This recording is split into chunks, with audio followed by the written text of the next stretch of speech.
Plus and SWAT magazine. Today we're going to talk about expandable batons.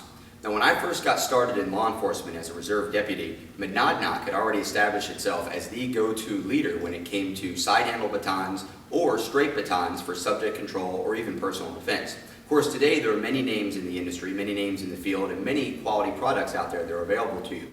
This particular product is made by Monadnock, and it's their classic friction lock expandable baton. It's available in several sizes that are appropriate for on-duty use or even personal defense in many areas. Many people choose to carry an expandable baton as an intermediate level of force between unarmed and the use of a firearm, or in place of a firearm in places where they can't actually carry one for personal or family defense in a public environment. When you carry an expandable baton, of course, on duty, you're carrying it inside of some type of a breakaway holder or a sheath that requires you to pull the baton up before deployment. If you're carrying it for personal defense, it may be in a back pocket, it may be in one of those sheaths, maybe in some type of a case or holder that mounts it horizontally, or just tucked into your waistline underneath of a pullover. Either way, if you want to use it to its maximum potential, you're probably going to deploy it or expand it when you remove it from wherever you're carrying it before you actually use it against that person who's trying to hurt you or against that combative subject that you're actually going to try to control. Let's talk about how that deployment is best done. When we come up out of that sheath, out of the pocket, or we break out of our holder, what we don't want to do is flail the baton far out from our body. When we flail the baton far out from our body, we get into a lot of trouble real quick. First and foremost, we might not actually get the baton fully expanded the way that we want to because of objects in our environment. Very rarely are we just standing in the middle of an open parking lot with no one else around us, no vehicles, no people, and of course the combative subject himself, who may be coming on top of us as we deploy the stick in that environment, could foul the draw, could foul the deployment or the expansion of that baton and keep us from being able to use it the way that we actually intend to and the way that we train to use it. In a worst case scenario, we might even strike someone that we don't mean to when we're deploying the baton if we do it wildly, including that partner that may be standing right behind us. If we think of that bag as a potential partner, when I deploy this baton, if I were to flail it out as I expand it, I could actually strike the person behind me who's supposed to be helping me as I'm thinking about getting ready to defend myself from this person here who's actually much closer when I flail this baton wildly.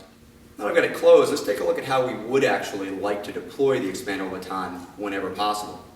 We want to come up out of our sheath, breakaway holder, pocket, wherever we're carrying it, and keep the baton very close to us. We can actually deploy the baton parallel with our leg and not need any extra clearance than we've already got with the bulk of our shoulders or our vest or whatever else we have on our person. If we keep the deployment of the expandable baton within that cylinder that we're already taking up in our world, we're not likely to bump into walls, cars, or other people.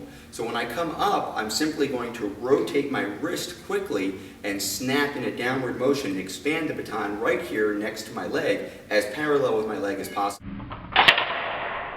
That gets me my full expansion. Now we want to bring the baton up as close to our body as we can and set it right here in our chamber. The chamber, the ready area, keeps the base of the baton very close to our shoulder. What this allows us to do is actually use this as a shield now, putting the baton up in front of us, holding it canted off to the side so that it will deflect any close coming attack. It allows us to quickly sweep it in front of us to block an attack coming from another side, or of course it allows us to be prepared to strike as efficiently as possible. And when we think about striking with the baton, of course, we're not thinking about striking to the head, which could be lethal. We're thinking about striking to the upper arms, to the front of the arms, to the hands if someone's trying to hurt us or they have some type of a tool that we're trying to disable their ability to use, or possibly striking down low to the legs, again to disable, to cause distraction so that we can then take control of that subject or escape in a personal defense situation. Possibly also using this as an intermediate gap to go to another type of defensive tool such as a taser or maybe even a firearm if we are in this situation, we realize that our threat is actually lethal. By keeping the baton in close to our body, keeping the base of it in close to our shoulder, we make it very unlikely for someone to be able to get in between us and the baton. If they get in between us and the baton, it's very hard for us to use it, certainly for us to use its full potential.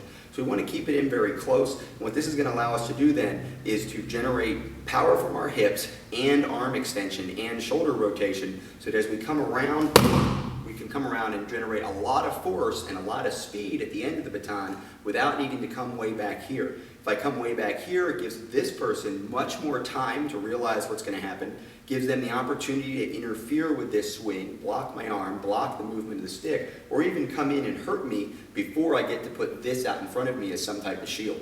On the other hand, if I'm right here with the baton and I strike this way, right away, this baton is now forming a block. This baton is now forming a shield for me. When someone comes in to attack, it's much less likely they're going to be able to hurt me. They're going to run right into this flat metal surface as they come forward. And of course, if they don't get their block up, if they shield themselves, if they decide to take their attack back, which is exactly what I want, I'm now going to come in, strike them in their upper arm, strike them in their forearm, or possibly if they come up high, strike them in their torso, again, trying to cause some distraction, some disablement so that I can take control of the situation. Again, I deploy down parallel to my leg, I bring the baton up very close to my body, chamber, rotate, and strike.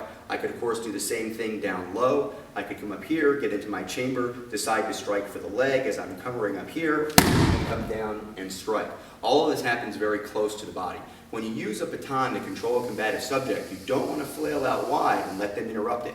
Take full advantage of your opportunity to strike from within, and of course, if you need to, strike straight out. You can also use the base of this baton as your striking surface and not need any rotation whatsoever to simply come forward and strike here. Now that's not nearly as much power, but that is a lot more impact than simply shoving someone to push them away. We might even use that attack to create space so that we can rechamber, come in, and get our full power strike. The Monadnock Classic Friction Lock Baton is a great option for on-duty use or personal defense, but if you do have one of these, make sure you train to use it as efficiently and properly as possible.